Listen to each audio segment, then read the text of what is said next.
अस्सलामुअलैकुम। हनी किचन में बन रही है आलू बुखारे की चटनी। शादियों और दीगर खुशियों की तकरीबात में आलू बुखारे की चटनी रिवायती, मशहूर और इजाफी डिश समझी जाती है। खास तौर पर पाकिस्तानी और हिंदुस्तानी सकाफत में इस डिश को बहुत ज्यादा पसंद किया जाता है। ये चटनी मजेदार के साथ साथ सेहत के लिए भी फायदेमंद होती है, क्योंकि इसमें ग़िज़ाई रेशे डाइटरी फाइबर्स होता है जो हाजमे को तेज करता है।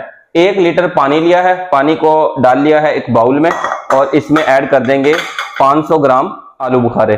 पानी में डालकर कम से कम 1 घंटा लाजमी भिगोना है। आलू बुखारे को 1 घंटे के लिए भिगो दिया था।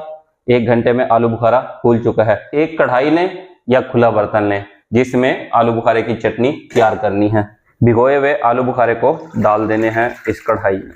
फ्लेम को मीडियम लो रखना है। मीडियम लो फ्लेम पर आलू बुखारे को 8 से 10 मिनट के लिए पकाना है। चटनी को मीडियम लो फ्लेम पर तैयार होते हुए 8 मिनट हो चुके हैं। हटाते हैं लेड और देखते हैं क्या सूरत हाल है। फ्लेवर के लिए 1 स्टिक दालचीनी लेनी है। दालचीनी को तोड़ के डाल दें।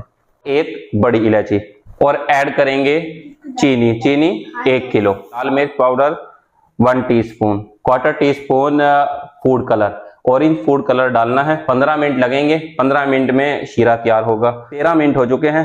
अब फ्लेम को वेरी लो कर देना है। ऑलमोस्ट शीरा तैयार है। ऐड करेंगे बादाम 100 ग्राम, 50 ग्राम 4 मग्स, 50 ग्राम काजू, 2 टेबलस्पून लेमन जूस। बनाते हैं स्पेशल मसाला। स्पेशल मसाला बनाने के लिए लेने हैं 1 टीस्पून काली मिर्च, 5 अदद सब्ज इलायची, 1/2 टेबलस्पून काला नमक, 1/4 टीस्पून अदरक पाउडर। मसाले को भी ऐड कर देंगे। वेरी लो फ्लेम पर आलू बुखारे की चटनी को पकने देते हैं। 2 मिनट के बाद आलू बुखारे की चटनी तैयार है। सर्व कर सकते हैं।